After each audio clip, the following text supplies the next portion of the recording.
the Baen Free Radio Hour.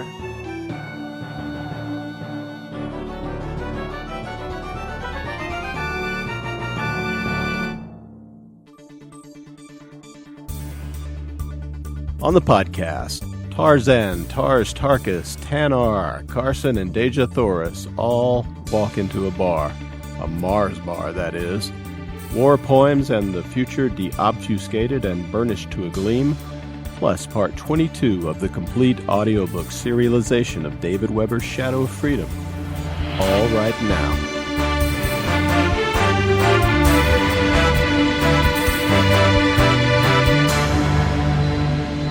Welcome to the Baen Free Radio Hour podcast. It's an honor to have you along. I'm Baen editor Tony Daniel. Coming up, we have a wonderful roundtable discussion of Edgar Rice Burroughs, celebrating the debut this month of The Worlds of Edgar Rice Burroughs, a collection edited by Mike Resnick and Robert Garcia, and full of stories by a gaggle of great current science fiction writers, all set in one or more of the worlds from ERB's books. We have with us the editors, Mike Resnick and Robert Garcia, plus two authors who have stories in the anthology, Sarah A. Hoyt and Joe Lansdale. This one is hosted by Baen Consulting editor and guru of ancient pulp masterpieces, David F. Sherrod.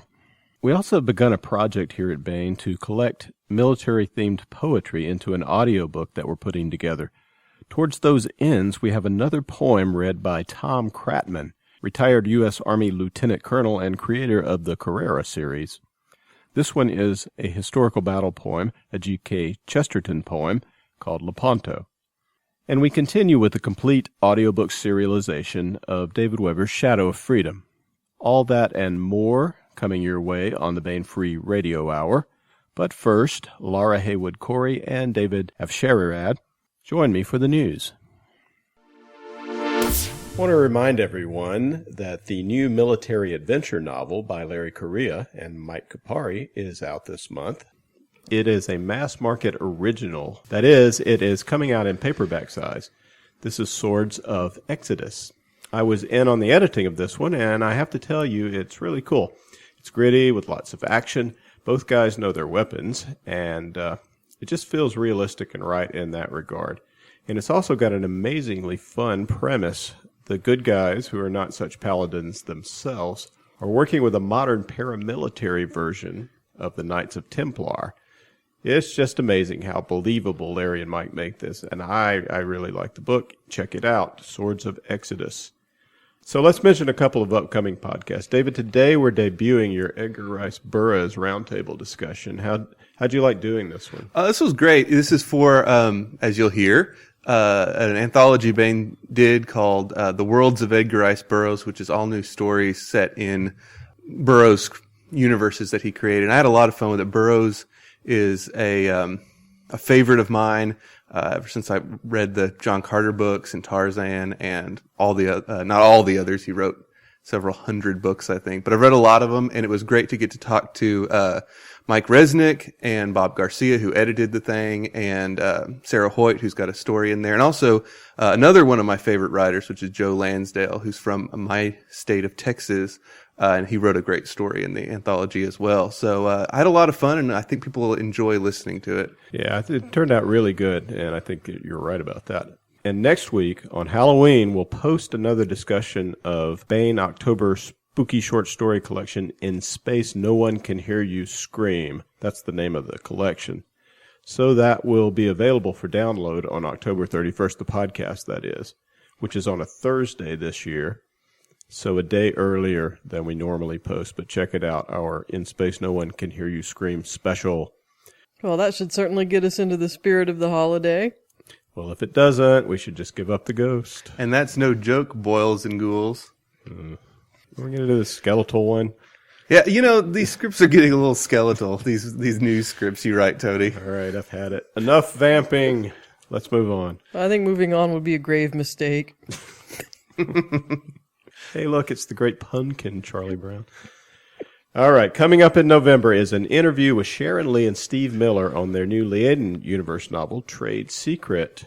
That one will be conducted by our own talented, lovely, and often purple-wearing associate editor Laura Haywood-Corey. You looking forward to that, Laura?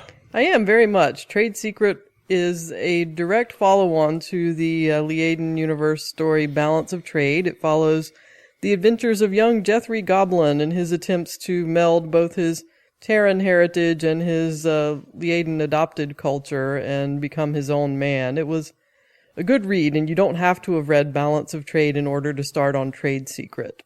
That'll be fun. And Sharon and Steve are always great interview subjects. So we'll have those and lots more in November. Tom Kratman on his new Carrera novel, Come and Take Them. Lots of good stuff. So check it out. It's the Baen Free Radio Hour. I'm Baen Consulting Editor David F. Shirerod.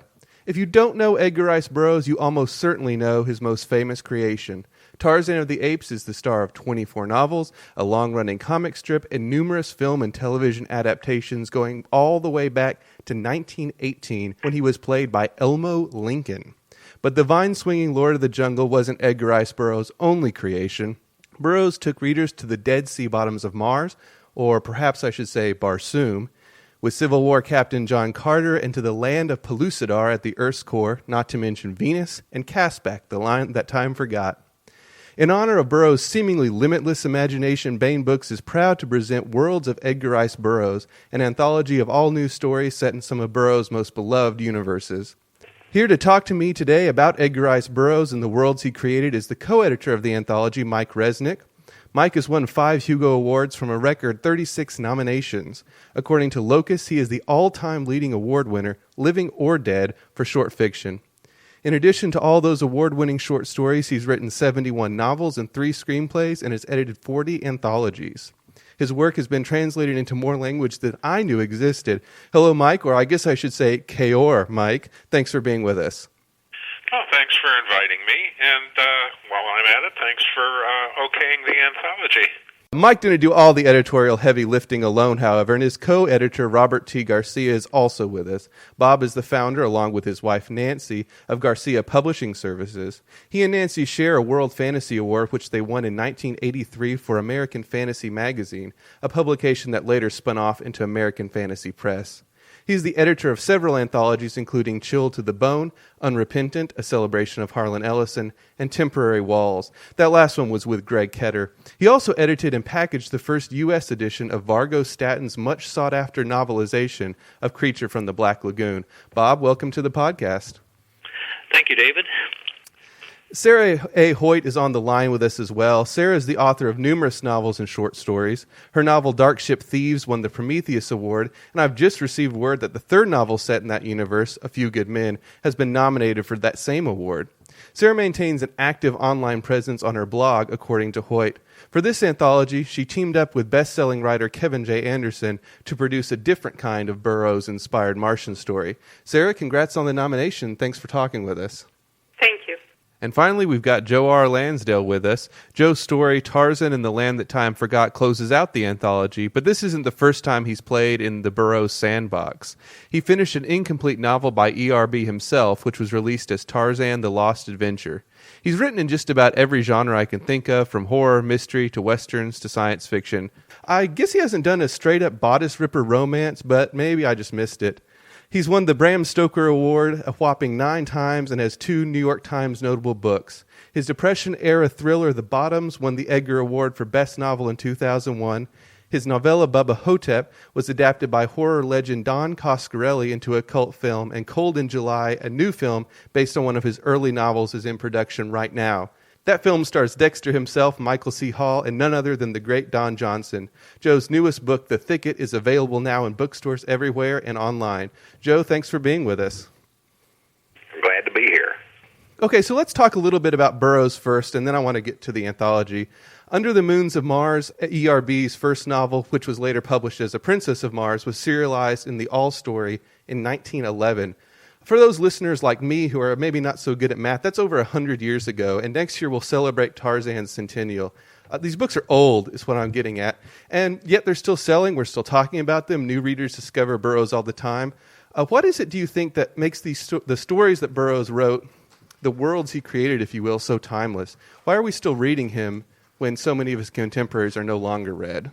Yeah, I was just going to say the thing is that certain aspects of the novels date, but his imagination doesn't. And he had a way of tapping into some of those primal thoughts that I think people have, and I think especially boys. And he imagined things on page that we dreamed in our head, and there was just nothing like him. And when I read him, up till that time, I was primarily a comic book reader, and I did read short stories and novels, and I wanted to write. That was my big dream. But after I read him, I knew I had to write. And so to me, it was that incredible dreamlike imagination that he had that hooked me and has kept me interested in Burroughs, even to this day. I read him in Portuguese translation at about the age of 6 or 7, and it worked fine. I mean, now as an adult, I can look back and say, how did I get into this? But at the time, it was the adventure and the heroism that hooked me and kept me going. There's a couple different reasons I think he has succeeded and lasted for so long.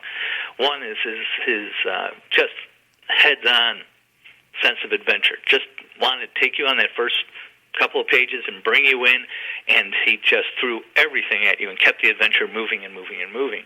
But also as a writer, he learned a lot of lessons hard and quick early on. He did his books. It was an act of desperation when he had failed at everything else.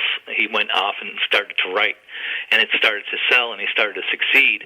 And he leveraged that. He didn't just write. He went off and he optioned Tarzan to movies. He went every chance, every opportunity he got to put out Tarzan somewhere in the world as a comic strip, as a movie, as books, ties, and whatever he did. He worked at the business of Tarzan, and because of that, he's 50 years all the way up until the time he died. There was someone actively working to sell the ideas, besides writing all these terrific books that he did. One of the things I noticed early on is this guy really understood pacing, and he also learned how to structure a book. He would follow Tarzan until Numa the lion was about 2 seconds from biting off his head. Then the next chapter would follow Jane until she was one grope away from a fate worse than death, and then back to Tarzan, and then back to Jane. He did an awful lot of that. And I did an article a while back about something else that I think really appealed to kids. You know, we love to imagine ourselves as the greatest swordsman on Barsoom or swinging through the trees, but we were 8, 10, 12 years old, and deep down we knew better. But Burroughs wrote himself into every one of these stories. He was John Carter's nephew. He was Jason Gridley's next-door neighbor, and Gridley put him in touch with Carson of Venus, and Gridley went to Pellucidar. He heard the story about Tarzan from someone who had no right to tell it to him. He was the guy who held the hero's horse, and if we couldn't be the hero, at least we could be Burroughs. I think there's a whole lot to that. I also think that his first-person narratives, and of course not all of his work was first-person, but his first-person narratives are what struck me the hardest, because on some level, when I read A Princess of Mars and a large number of the first-person narratives, I felt I was reading a true account, and that part of that connection is what you were just saying. I mean, I'm getting this from somebody close to the source. It's not the source itself always. The source itself may be telling the story, but they're telling it to this person who is recording it or who is relating it back.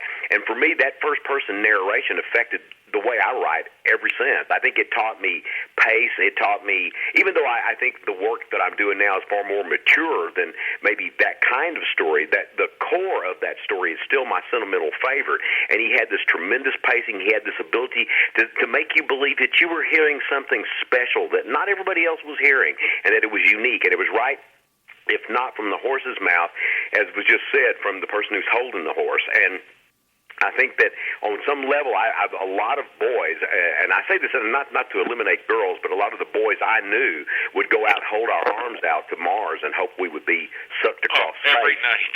Yeah, the only problem was, as you think about it and you realize that after you got there, you'd be dead in about 15 minutes because you were not John Carter.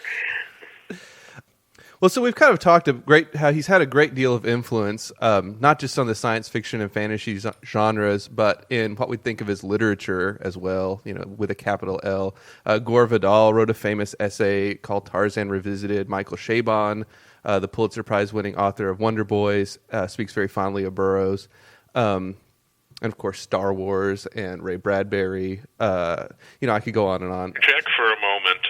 Back around 1970... Bill Bowers and Bill Mulardi, who together did a Hugo-nominated fanzine called Double Bill, did a symposium in which they invited 75 writers to answer 10 or 11 questions, one of which was, who is your greatest influence? And at that time, which of course was 40-odd years ago, more than half of them named Edgar Rice Burroughs. There you go. Yeah, and I think that people that my age, I was born in 1951, and people younger than that, born earlier than that, and even up and through about the 70s, Burroughs, even though there was more mature fiction out there, and I began to certainly find that and to graduate in a sense, but there is a core sort of power that Burroughs had that influenced a lot of people, and I know that Ray Bradbury, for example, was one of them, and I know in my own way, and even though I didn't exactly become a science fiction writer and only kind of visit it now and then, it impacted me deeply as far as a storyteller and more than just a plotter, somebody who engages the reader and gets them interested in what's going on and on some level makes them believe that this is really happening, at least in some compartmentalized alternate universe of the mind. And he had that great ability to do that. He had one other ability. I would call it accessibility. Yep. You never had to be a genius to work your way through his prose. 10-year-old kids could read it and understand it just as easily as adults. And, 2/3 of the Pulitzer winners are out of print, but he's always been in print. Okay, so let's talk about the book a little bit, the anthology. One thing I really liked about it is that it addressed the wider world of Burroughs. I love Tarzan and I love John Carter, but I'm also fond of his other work, the Venus books. What else? Land That Time Forgot, Beyond 30, The Monster Men, all that good stuff, The Mucker. And it was great to see some of these worlds that kind of don't normally have the spotlight shined on them. They got highlighted as well as Tarzan and Carter. Mike and Bob, I'd just ask you, how was it that the idea came about to focus not only on the two big Burroughs creations of Tarzan and John Carter, but also on some of these maybe lesser-known worlds? The idea for the anthology came up when I was at a local Dum-Dum, which is the annual meeting of the Burroughs Bibliophiles, one of the largest fan organizations, or the largest fan organization of Burroughs fans in the world. And they were having a meeting here in Chicago. And a friend of mine is a Burroughs fan, and I went, and I usually go to these things because they're awful lot of fun.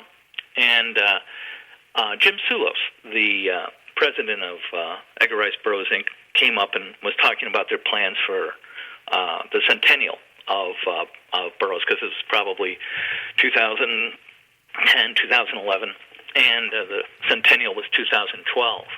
And he was listing off all the projects and the things, the slot machine at Vegas and all the nice little Tarzan tie-ins.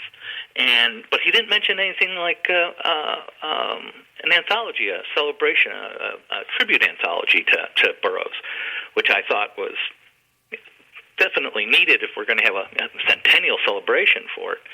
And so I went away. I introduced myself to Jim, and I went away, and I thought about it for a bit, and then I asked Mike because I knew he was an old Burroughs fan from way back when, if he would be interested in editing the book with me, along with a couple other things. And then we went to the book, and the idea of it, and I think that it was the reason we picked the worlds of was it's kind of an introduction to a lot of people who don't know ERB, who he's kind of fallen out of favor in some circles, and I thought a celebration, just doing another Tarzan anthology was something I thought of, but we eventually decided the thing with every story, every kind of aspect of that Burroughs wrote in, because he wrote in every type of genre that you can think of, would be more fun and more interesting. We could get a different variety of authors, because he influenced somebody so far outside the science fiction field. We could go and talk to someone like Max Collins, who does crime, mystery, and bring him into it, because he was a Burroughs fan. I know I talked to him at the Dum Dum, and a number of different people, and Burroughs influenced so many different types of fiction, writers, and people who got hooked on his adventure stories, that we thought this book would be very interesting if we could play off all the worlds that Edgar Rice Burroughs played in.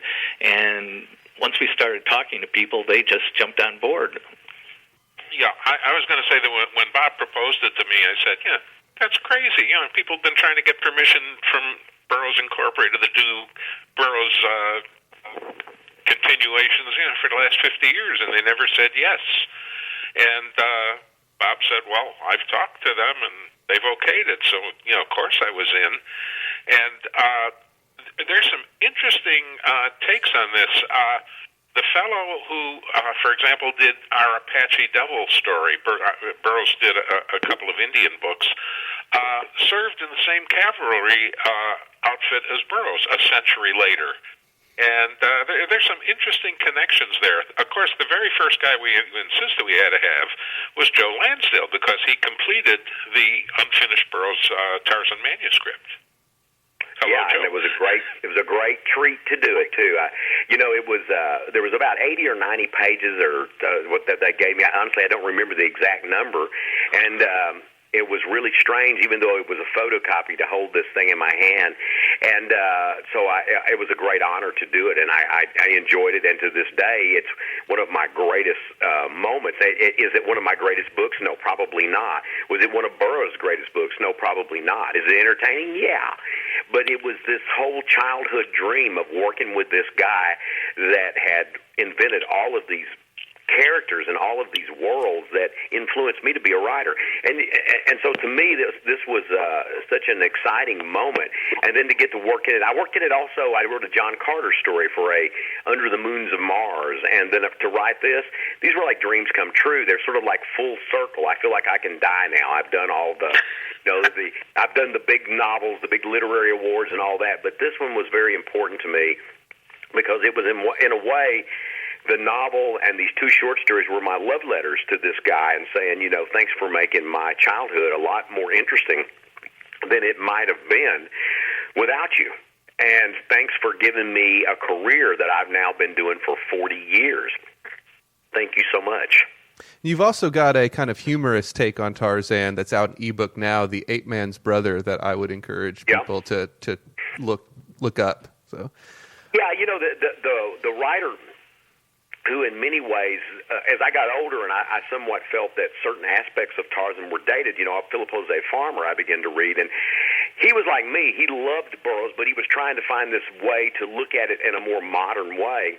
And he was just reviled at first. Now, he's kind of respected and loved for doing this. But when he did that great biography of Tarzan, and of course he did Doc Savage and many other novels, and novels related to Burroughs, even Lord Tiger, one of his best novels, and A Feast Unknown, where he took it off in a pornographic vein. But he was always exploring the idea of why, at the core, Burroughs' characters were so Freudian or Jungian, and what was it that appealed so deeply, and whether he was right or wrong in what those explorations were, he was constantly trying to do that. And so when I wrote The Ape Man's Brother, that was kind of my tribute to Burroughs and to him. And so it was great fun, and I'm really proud of it. It's an ebook now, but it's coming out actually in hardback next year. Yeah, very briefly, in terms of Farmer, about 15 years ago, maybe 20, the University of Nebraska reprinted Tarzan Alive, and they asked me to do an introduction. And it just shocked the hell out of them, and they had to triple check all my facts, because I pointed out that he did a book called A Feast Unknown that Joe just referred to, which was pornographic, about Tarzan and Doc Savage. And it's probably the only pornographic novel to spin off 4 straight books. From that came Tarzan Alive, Doc Savage's Apocalyptic Life, and a couple of fiction books, Lord of the Trees and The Mad Goblin. And which the University of Nebraska didn't want to believe it. held up production for months while they were checking it out. Well, what's funny is that Lord of the Trees was like an ace novel, one of these simple sort of throwaways in their mind, and then there's a pornographic version, and they're connected. It's just beautiful. Yeah. All right. Well, Sarah, I wanted to talk to you about the story you co-wrote with Kevin Anderson, who sadly couldn't be here with us today on the phone. I think all of Burroughs fans sort of wish that he had sent Tarzan to Mars at one point. To me, it's like the great unwritten Burroughs novel, the way like Smile is the great unproduced Beach Boys album, or Orson Welles' Don Quixote is the great unproduced Welles movie. You gave us a Tarzan Mars mashup, but not in the way that any of us would have expected. How did the idea to pair Tarzan with a Mars of your own making come about? Kevin asked me if I wanted to play. Actually, that was his question. Do you want to play in this? And I said, sure. And we were throwing ideas at each other for a long time. And my reaction was, I have to write Tarzan, because not only did I read Tarzan, but there was this entire, and I have no idea which one it was, but it was this black and white series in episodes that played in Portugal when I was little, and I used to watch it. So I wanted Tarzan. And what are we going to pit Tarzan against? And then we kind of spitballed ideas until we came up with the Martians. We wanted to come up with something to pit him against. We didn't, it's going to sound terrible, but we didn't want to take him to Mars in a short story. There wouldn't be enough space to do it justice. So we ended up inventing our own Martians because that could fit in a short story. So that's why we did it. All right. Well, it certainly works well. All right, Mike, you wrote the only Barsoom tale in the book, the Barsoom being the Martian word for Mars in Burroughs' books, for those who don't know. It's called The Forgotten Sea of Mars. And in the introduction that you write to the story, you say that your hope in writing it was that were someone to read it, they might mistake it for a lost Burroughs tale. And I wonder if Sarah and Joe, when it came time to write your stories, did you feel an obligation to hew closely to what Burroughs had done, either stylistically or in terms of world building, or Sarah, like you and Kevin Anderson did, you brought in a different Mars, or did you feel free to do your own thing?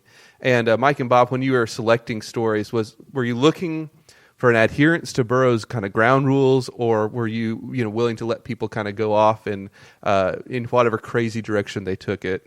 Well, this is Joe. I'm going to say that I tried to capture Burroughs' pacing and feel, but I think I've been doing my writing for so long that I can't help but be me when I write.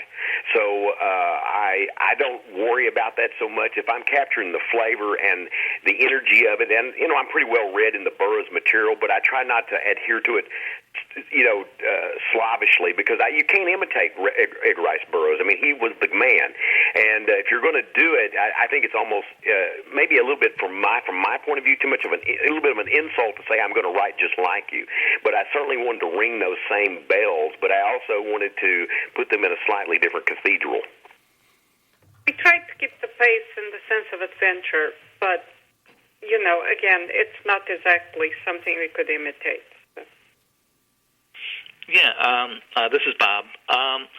When we were soliciting the stories, I don't think that I know I was watching to make sure that we didn't go into pastiche where there was slavish imitations of Burroughs, and it never even became a question in the book. But but there were some people who wrote in the style and tried to capture that same type of format, and that was kind of fun to read. But I think the one thing we wanted to do one thing I wanted to do was to bring authors in that had their own voices, that had established their own voices, their own way of looking at things, and bring have them look at the Edgar Rice Burroughs world that we talked about and assigned to them or whatever, and that they got to play in. So it was what I thought the most fun of it was seeing different writers playing with the tropes and the ideas. Some even trying to capture the voice. I remember talking to Paul Wilson, who's the Dead World, the Pellucidar historian, and he was saying that it was a challenge for him to try to capture the voice of David Innes, who's it's a first person narrative again, and still write as himself and still write and bring in his voice into the story. And I think that a lot of people had fun doing it. So I think it worked. I'm very happy with what we got in. Well, I should explain the history of the one pastiche in there. I would never write that story today. Move the clock back well over half a century, I think to about 1951 or 2. I was maybe 9-10 years old and a Burroughs fan, and Ray Palmer of Other Worlds had a friend called Stu Byrne, who had written a book called Tarzan on Mars under the pseudonym of John Bloodstone. And Palmer wanted to publish it, and he tried to get all of his fans to write into Edgar Rice Burroughs to make, quote, John Bloodstone the legal successor. Well, of course, it didn't work. And when I saw after a year or two it wasn't going to work, at 14 or so, I sat down to write my version of Tarzan on Mars, just in case Burroughs changed their mind someday. And when I was 21, 22, something like that, Camille Casdessu, who edited Herbdom, which I was writing for at the time, got permission from Burroughs Incorporated to run a novella as long as they owned the copyright. So the reason I had Tarzan on Mars, there was some problem with an underground ocean, and nobody on Mars can swim because there's no water on the surface. So John Carter needed help from Tarzan. Well, they put Tarzan back in the jungle where he belongs. I made it a novella. They published it. And the only reason it's in our book, although it's fine for what it was, is I think at this point Disney and Burroughs have an agreement that Disney owns Mars, so we couldn't do a new Mars story, although we could do new everything else, and that was the only Mars story we could get our hands on.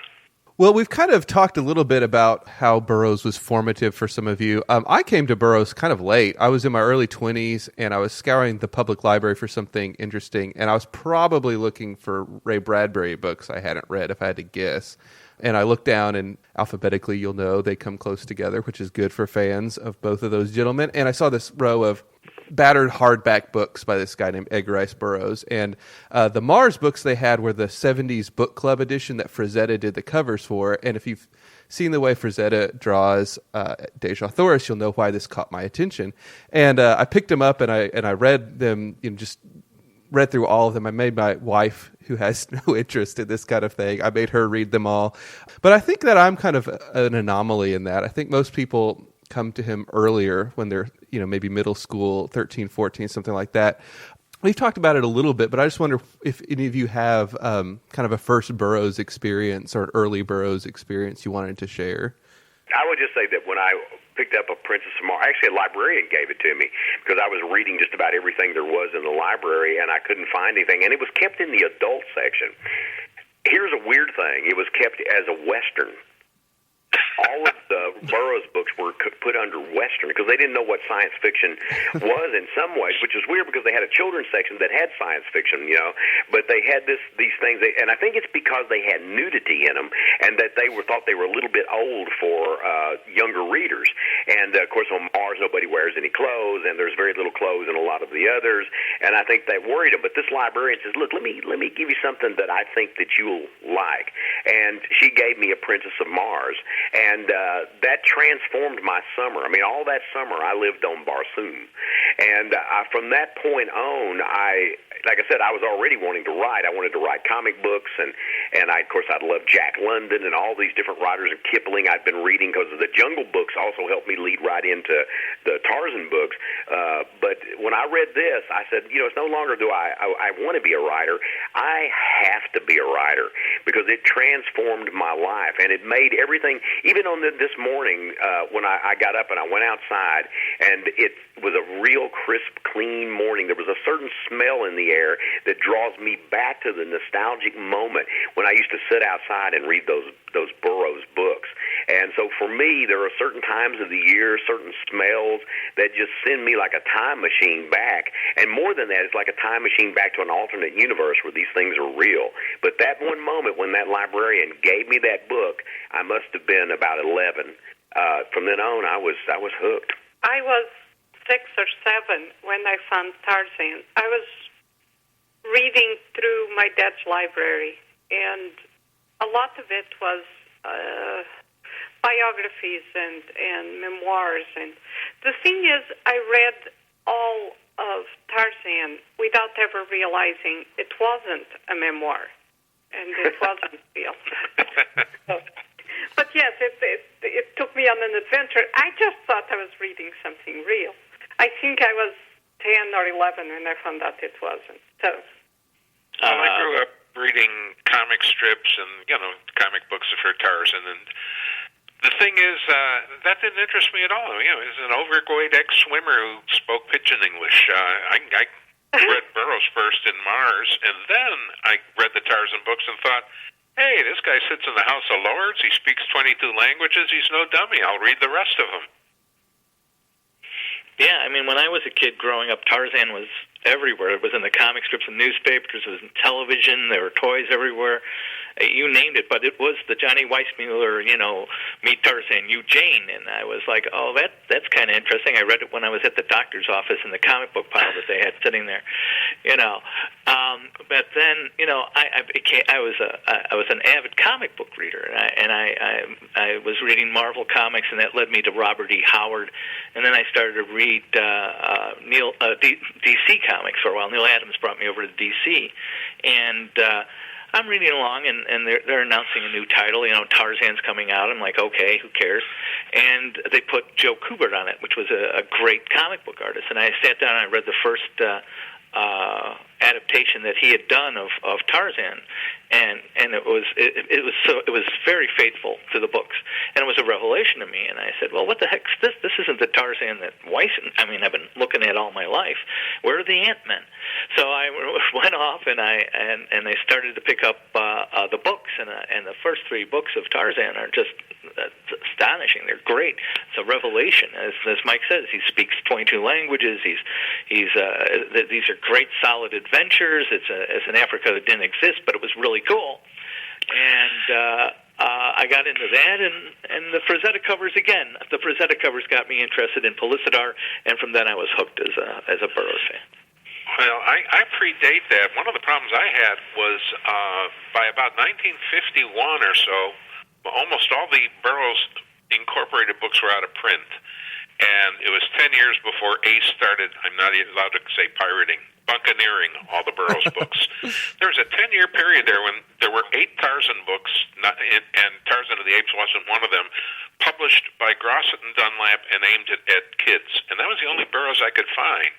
So I had to go to secondhand stores and whatever. They never thought he was going to come back until Ace proved there were a couple of million people out there who would like to read him. Yeah, the funny thing, had not been for the library, I probably wouldn't have come across it either. And then there was that big resurgence in paperback.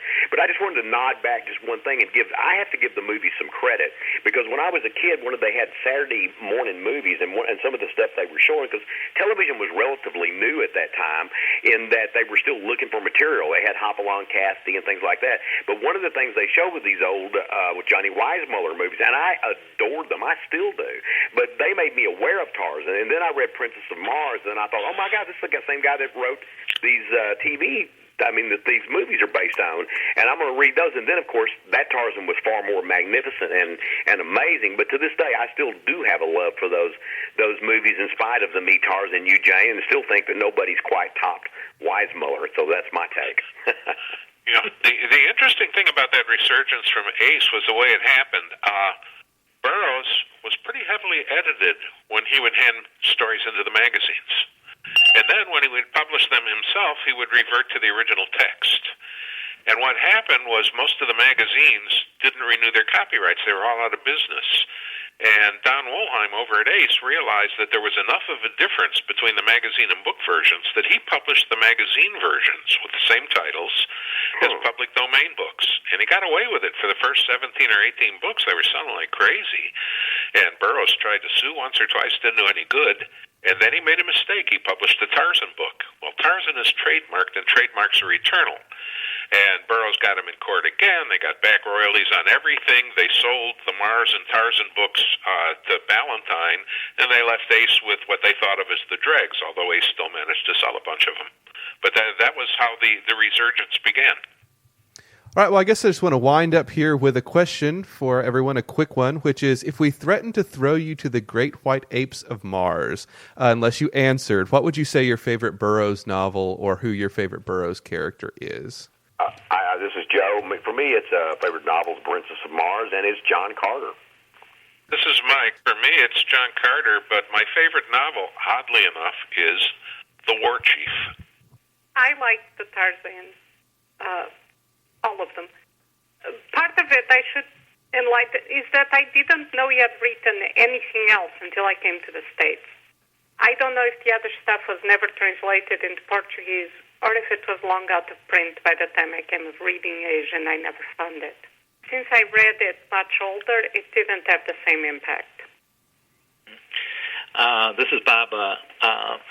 Well, I have to say, I think Tarzan of the Apes and was probably the best of the Burroughs books. But for me, my personal favorite will always be At the Earth's Core, because Pellucidar just captured my imagination like no other. That's also so good. Yeah, it is. All right. Well, the book is Worlds of Edgar Rice Burroughs, and it's available now from Baen Books. I want to thank everyone for being with us today. Joe, Mike, Bob, Sarah, thanks so much. Thank you. You're welcome. Thank you. We are putting together an audio and book project with our Baen authors in which we have each author pick out his or her favorite military poem or group of poems from the past and ask them to read it for us. This time we have another great rendition of a poem by Tom Kratman, creator of the Carrera and Countdown series and author of many other novels. Here's Tom Kratman reading G.K. Chesterton's Laponto. Laponto, Gilbert Keith Chesterton. White founts falling in the courts of the sun, and the Soldan of Byzantium is smiling as they run. There is laughter like the fountains in that face of all men feared. It stirs the forest darkness, the darkness of his beard. It curls the blood-red crescent, the crescent of his lips, for the inmost sea of all the earth is shaken with his ships. They have dared the white republics up the capes of Italy. They have dashed the Adriatic round the lion of the sea. And the Pope has cast his arms abroad for agony and loss, and called the kings of Christendom for swords about the cross. The cold Queen of England is looking in the glass. The shadow of the Valois is yawning at the mass. From evening isles fantastical rings faint the Spanish gun, and the Lord upon the golden horn is laughing in the sun. Dim drums throbbing in the hills half heard, where only on a nameless throne a crownless prince is stirred. Where risen from a doubtful seat in half a tainted stall, the last knight of Europe takes weapons from the wall. The last and lingering troubadour to whom the bird is sung, that once went singing southward when all the world was young. In that enormous silence, tiny and unafraid, comes up along a winding road the noise of the crusade. Strong gongs groaning as the guns boom far. Don John of Austria is going to the war. Stiff flags straining in the night blasts cold, in the gloom black purple, in the glint old gold. Torchlight crimson on the copper kettle drums, then the tuckets, then the trumpets, then the cannon, and he comes. Don John laughing and the brave beard curled, spurning of his stirrups like the thrones of all the world, holding his head up as a flag of all the free, love light of Spain, hurrah, death light of Africa. Don John of Austria is riding to the sea. Mahund is in his paradise above the evening star. Don John of Austria is going to the war. He moves a mighty turban on the timeless houri's knees, his turban that is woven of the sunsets and the seas. He shakes the peacock gardens as he rises from his ease, and he strides among the treetops and is taller than the trees. And his voice through all the garden is a thunder sent to bring Black Azrael and Ariel and Ammon on the wing. giants and the genii, multiplex of wing and eye, whose strong obedience broke the sky when Solomon was king. They rush in red and purple from the red clouds of the morn, from the temples where the yellow gods shut up their eyes in scorn. They rise in green robes roaring from the green hells of the sea, where fallen skies and evil ewes and eyeless creatures be. On them the sea valves cluster and the grey sea forests curl, splashed with a splendid sickness, the sickness of the pearl. They swell in sapphire smoke out of the blue cracks of the ground. They gather and they wonder, and give worship to Mahound. And he saith, break up the mountains where the hermit folk can hide, and sift the red and silver sands, lest bone of saint abide, and chase the Giaours flying night and day, not giving rest, for that which was our trouble comes again out of the west. We have set the seal of Solomon on all things under sun, of knowledge and of sorrow and endurance of things done. But a noise is in the mountains, and I know the voice that shook our palaces 400 years ago. It is he that saith not Kismet, it is he that knows not fate. It is Richard, it is Raymond, it is Godfrey at the gate. It is he whose loss is laughter when he counts the wager worth. Put down your feet upon him, that our peace be on the earth. For he heard drums groaning, and he heard guns jar. Don John of Austria is going to the war. Sudden and still, hurrah, bolt from Iberia. Don John of Austria is gone by Alcalar. St. Michael's on his mountain in the sea roads of the north. Don John of Austria is girt and going forth. Where the grey seas glitter and the sharp tides shift, and the sea folk labour and the red sails lift, he shakes his lance of iron and he claps his wings of stone. The noise has gone through Normandy, the noise has gone alone. The north is full of tangled things and texts and aching eyes, and dead is all the innocence of anger and surprise. And Christian killeth Christian in a narrow dusty room, and Christian dreadeth Christ that hath a newer face of doom. And Christian hateth Mary that God kissed in Galilee. But Don John of Austria is riding to the sea. Don John calling the blast and the eclipse, crying with the trumpet of his lips, trumpet that saith ha, Domino Gloria. Don John of Austria is shouting to the ships. King Philip's in his closet with the fleece about his neck. Don John of Austria is armed upon the deck. The walls are hung with velvet that is black and soft as sin, and little dwarfs creep out of it, and little dwarfs creep in. He holds a crystal vial that has colors like the moon. He touches, and it tingles, and he trembles very soon. And his face is as a fungus of a leprous white and grey, like plants in the high houses that are shuttered from the day. And death is in the phial, and the end of noble work. But Don John of Austria has fired upon the Turk. Don John's hunting and his hounds have bayed. Booms away past Italy the rumour of his raid. Gun upon gun, ha-ha! Gun upon gun, hurrah! Don John of Austria has loosed the cannonade. The Pope was in his chapel before day or battle broke. Don John of Austria is hidden in the smoke. The hidden room in man's house where God sits all the year, the secret window whence the world looks small and very dear. He sees as in a mirror on the monstrous twilit sea the shadow crescent of his cruel ships whose name is mystery. They fling great shadows forwards, making cross and castle dark. They veil the plumed lions on the galleys of St. Mark. And above the ships are palaces of brown black-bearded chiefs. And below the ships are prisons where with multitudinous griefs Christian captives, sick and sunless, all a labouring race repines, like a race in sunken cities, like a nation in the mines. They are lost like slaves that sweat, and in the skies of morning hung the stairways of the tallest gods when tyranny was young. They are countless, voiceless, hopeless, as those fallen are fleeing on before the king's high horses in the granite of Babylon. And many a one grows witless in his quiet room in hell, where a yellow face looks inward through the lattice of his cell. And he finds his God forgotten, and he seeks no more a sign. But Don John of Austria has burst the battle line. Don John pounding from the slaughter-painted poop, purpling all the ocean like a bloody pirate sloop, scarlet running over on the silvers and the golds, breaking of the hatches up, and bursting of the holds, thronging of the thousands up that labour under sea, white for bliss and blind for sun, and stunned for liberty. Vivat Hispania, Domino Gloria. Don John of Austria has set his people free. Cervantes on his galley sets the sword back in its sheath.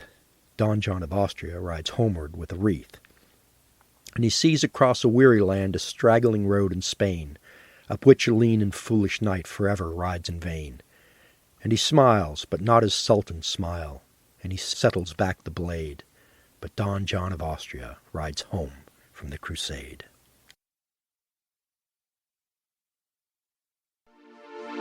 And now we continue with our complete audiobook serialization of David Weber's Shadow of Freedom. This portion of Shadow of Freedom is provided by Audible.com.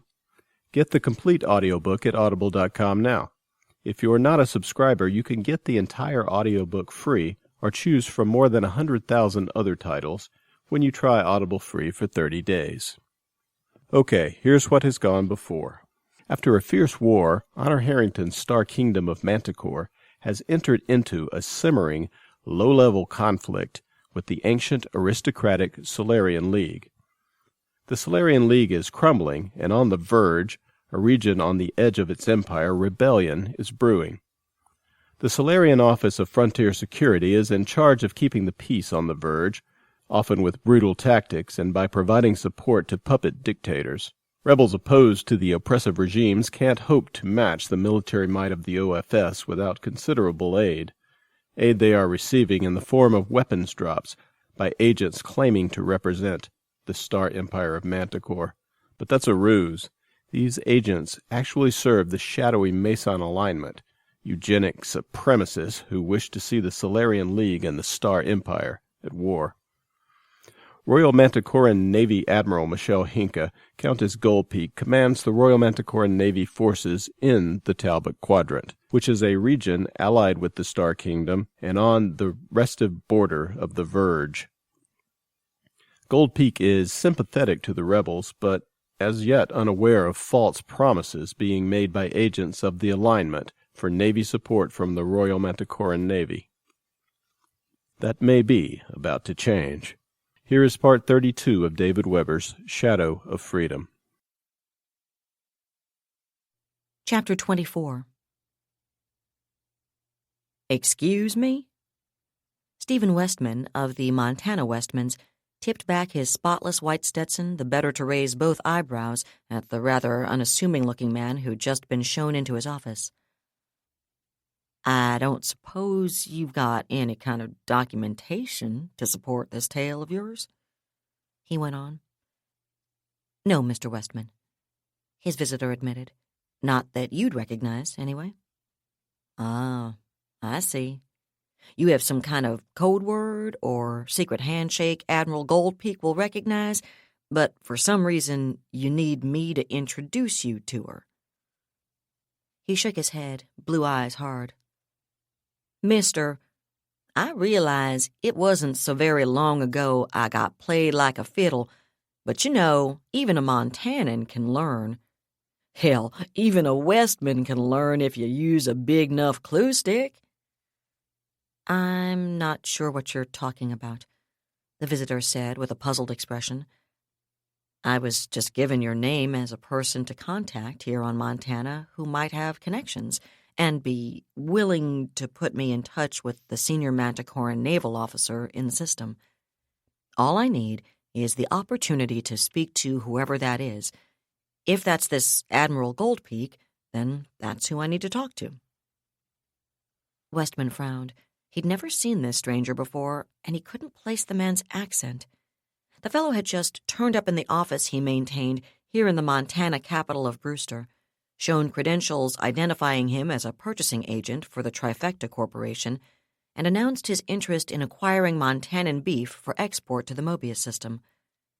Given that Mobius was little more than 190 light-years from Montana, about 2 T-months for a normal bulk hauler, but barely 3 T-weeks for the faster ships that served the passenger and perishable goods trades, the idea actually made quite a lot of sense.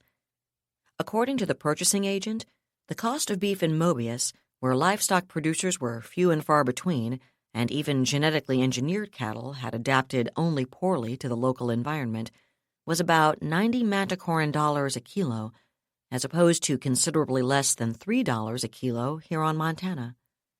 Mobian beef wasn't especially good either, whereas Montana's beef had a galaxy-wide 5-star quality rating and quite a few gourmands would have given it 6 stars if they'd been allowed to, and interstellar freight rates were ridiculously cheap. He could easily afford to pay Westman 5 or 6 times the spaceport delivery price on Montana and still show a 500 or 600% profit. From what little Westman knew about Mobius, it seemed unlikely the typical Mobian was going to be able to afford prices like that. There were probably enough Transstellar employees and their flunkies to make it a viable long-term proposition, though, and that wasn't really his problem either way, so he'd flown into Brewster to meet with the man, at which point the purchasing agent had sprung his surprise. Question is he really as pig-ignorant about my little dust-up here on Montana as he's pretending? Seems unlikely, if I'm supposed to be willing to act as his introduction, but let's be fair, Stevie. Montana's not exactly the center of the known universe as far as people living somewhere else are concerned. Things might have got just a little garbled in transmission. The real problem, he admitted to himself, was that he had been played like a fiddle by Firebrand, the Mason agent provocateur who'd offered to provide his own resistance effort with weapons for his campaign to prevent Montana from becoming part of the Star Empire of Manticore. He'd done some stupid things in his life, but right offhand, he couldn't think of any which had been stupider than that one. For one thing, he'd been wrong about the Manties. For that matter, he'd even been wrong about Bernardus Van Dort, and that had been a really unpleasant pill to swallow. But what he found even harder to forgive himself for was accepting Firebrand at face value. When he'd discovered he'd actually been working with something as foul as Manpower Incorporated. Come on, Steve, he told himself. Even if this fella knows all about your bout of temporary insanity, nobody'd be stupid enough to try and suck you in the same way twice. Well, maybe they would if they really knew you, but assuming they'd figure you actually have a working brain, they wouldn't try to set you up the same way all over again. But still, this whole thing sounds loonier than a tenderfoot trying to cross the Missouri Gorge on foot. Excuse me for asking this, Mr. Ankenbrandt, but you said somebody gave you my name because I might be willing to sort of introduce you around? Exactly why did whoever it was seem to think I might be willing to do any such thing? And what made 'em choose me over all the other lunatics on this planet? I'm afraid I don't know the answer to either of those questions, the purchasing agent replied. Except for the obvious, that is. Obvious? Westman chuckled sourly. Pardon me for saying this, but nothing about this strikes me as obvious. Sorry. Ankenbrandt smiled briefly. What I meant was that Trifecta really is interested in exploring the market in Mobius for Montana beef. That means nobody's going to ask any questions about my happening to meet with somebody who exports beef from Montana. Aside from that, I really don't know why they put your name on my list of contacts. And who might this they be? I'm afraid I'm not at liberty to disclose that to anyone except the senior Manticoran officer in system. Ankenbrandt's tone sounded genuinely apologetic. I see. Westman studied the Solarian narrowly. And if I should happen to turn all suspicious and hand your outworld ass, if you'll pardon my language, over to the Marshal Service with the recommendation that they just purely investigate the hell out of you? I really wish you wouldn't do that, Ankenbrandt said. It wouldn't be a pleasant experience, and they wouldn't find anything anyway. On the other hand, it could get me and a lot of other people into a lot of trouble if the wrong people back in Mobius were to hear about it. And to be honest, I don't think the Manties would be very happy with you if that happened. Damned if he doesn't sound like the real deal, Westman reflected. And from his expression, I think he's telling the truth about how much trouble he could get into back home. He's mighty insistent on how bad the Manties are going to want to talk to him, too, even if they don't know he's coming. "Well," he said out loud after a moment, "I'm afraid if you want me to introduce you to Admiral Goldpeak, you're out of luck. I've met the lady, but she and I don't frequent the same circles." Ankenbrandt's expression fell, but Westman continued unhurriedly. "Just happens, though, that I do know at least one Mandy officer who'd be able to get you in to see her. Assuming, of course, you can convince him that'd be a good idea." The Montanan smiled slowly. "Mind you, he doesn't convince real easy, and he's just a mite on the stubborn side himself. 'Fraid that's about the best I can do for you, though. Interested?" Ankenbrandt was obviously torn. He turned and looked out the office windows for a good 15 seconds, clearly thinking hard, then turned back to Westman. "If that's the best you can do, and if you're willing to go that far for me, I'll take your offer and be grateful," he said. "Fine." Westman tapped his personal comm-awake, entered a combination from memory, and turned to look out the windows himself, waiting.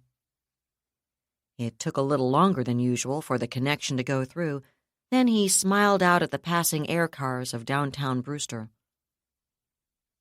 "Howdy, Helen," he said, and his voice had grown much warmer.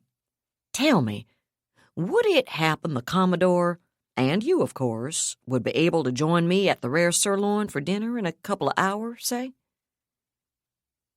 He listened for a moment, still looking out the window, and snorted.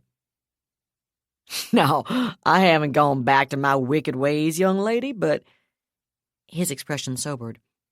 "It appears somebody else may have something along those lines he wants to talk about." He listened again. "I don't mind holding," he said then. He stood at the windows, whistling softly for several seconds. Then, "Yes?" He listened again, then nodded in satisfaction. "Fine. Tell the Commodore I appreciate it, and I'll see both of you then. Clear." He deactivated the comm again and turned to the Solarian. "Well, there you go, Mr. Ankenbrandt. You've got your meeting. Just bear in mind that neither the Commodore nor I are real fond of people who try to play us for fools." "Yes, Ivars, what can I do for you?" Michelle Hankey asked. "This is going to sound a little strange, ma'am," Sir Ivars Terekov said from her comm display. "There's a lot of that going around lately," she replied dryly. "I meant it's going to sound even stranger than most of what's been happening," he explained with a slight smile, and she raised her eyebrows. "You fill me with dread. Go ahead." "Well, Ensign Zilwicki and I had dinner down on Montana with an old acquaintance of ours an hour or so ago, and that acquaintance had brought along a guest with an odd request, it seems." The admittance signal chimed, and Michelle Hankey glanced over her shoulder at Master Sergeant Massimiliano Cognasso. Master Sergeant Cognasso, Miliano to his friends, was scarcely accustomed to hobnobbing with flag officers who also happened to be fourth in line for the imperial throne. He was, however, a 20-year veteran of the Royal Manticoran Marines, and while he might not have been precisely comfortable, he didn't seem all that distressed either. Nor did the real reason for his presence seem especially flustered. The tree cat on Cognasso's shoulder had his head up and his ears pricked as he turned to look at the inner side of the cabin hatch, but although the very tip of his fluffy tail was kinked up in a question mark, it was also still and alert. There were exactly 2 tree cats in 10th Fleet, as Michelle had made it Gervais Archer's business to discover. That was actually an amazingly high number, given how few tree cats adopted humans, but only Cognasso and Alfredo had been close enough for Gervais to get them aboard HMS Artemis in time for this meeting. "Are you two ready, Master Sergeant?" Michelle asked, and Cognasso nodded. "Yes, ma'am," he replied. "Good." Michelle smiled, then looked at the tree cat. "And remember, Alfredo, we don't want him to know if you catch him in a lie." The cat raised his right hand, signing the letter Y, and nodding it up and down, and Michelle nodded back. Then she pressed the admittance stud on her desk and sat back as Chris Billingsley led Sir Ivars Terekov and a civilian stranger into her day cabin. Commodore Terekov and guest, milady? Billingsley announced formally, and Michelle rose behind the desk and extended her hand. Sir Ivars, she said, speaking a bit more formally than usual herself. Admiral Goldpeak, he replied, shaking her hand firmly. Thank you for agreeing to see us so promptly, especially under such unusual circumstances. Ah, yes, unusual, she repeated. That does seem an appropriate adjective. And this, she transferred her gaze to the civilian at Terekov's side without extending her hand, must be the mysterious Mr. Ankenbrandt. Yes, Admiral. Ankenbrandt gave her a small bow. He was one of the most unmemorable people Michelle had ever seen. Well-dressed and well-groomed, but with an almost mousy look. The sort who was obviously a numbers kind of person, a master of the internal dynamics of a corporate office, perhaps, but not the kind who got out much. That was her first thought, but then her eyes narrowed slightly. According to Terekov's briefing, Michael Ankenbrandt hadn't known a thing about her before the Commodore agreed to get him in to see her. He hadn't even known the Manticoran fleet commander's name, much less who she was related to. Yet even though he was obviously more than a little nervous, he was also composed. There was anxiety in his eyes, perhaps, but not a trace of panic. "So, what can I do for you, Mr. Ankenbrandt?" she inquired, pointing at the pair of chairs arranged to face her desk. She glanced up at Billingsley and nodded in dismissal while her guests sat. The steward gave her a grumpy look. Obviously, he didn't much care for the thought of leaving her with a stranger in an age of nanotech assassinations, but he didn't argue. He did exchange a speaking look with Master Sergeant Cognasso before he withdrew with what he probably thought was reasonable gracefulness, however. Michelle did her best to ignore the exchange, although her lips twitched ever so slightly as she gazed at Ankenbrandt attentively. "The situation's a bit awkward, Countess Goldpeak," the civilian said after a moment. "To be frank, when I left Mobius, no one had any idea there might be a fleet presence this powerful at Montana. This was supposed to be just an intermediate stop on my way to Spindle and Baroness Medusa." Despite herself, Michelle's eyebrows rose, and he shook his head. "As I said, it's awkward. Under the circumstances, though, I felt I had no choice but to dust off one of the optional plans I was given when I left." "Optional plans?" Michelle repeated. "The people I represent have been in communication with the Star Empire for some time now, Admiral," Ankenbrandt said levelly. "It's been an indirect communication, through some fairly roundabout conduits, and I don't know whether or not you've been briefed on it from Manticore's end." His rising tone made the last statement a question, and Michelle shook her head. "To be honest, Mr. Ankenbrandt, what I know about the Mobius system is minute, to say the very least, and nobody in Spindle, or anywhere else, has briefed me on anything where the system's concerned." "I was afraid that would be the case." Ankenbrandt sighed. "I hoped I might be wrong, though." "Why?" Michelle asked bluntly. "Because I'm afraid time is running out for Mobius," Ankenbrandt replied flatly. "If you'd been briefed, you might be prepared to do something about that. Since you haven't been."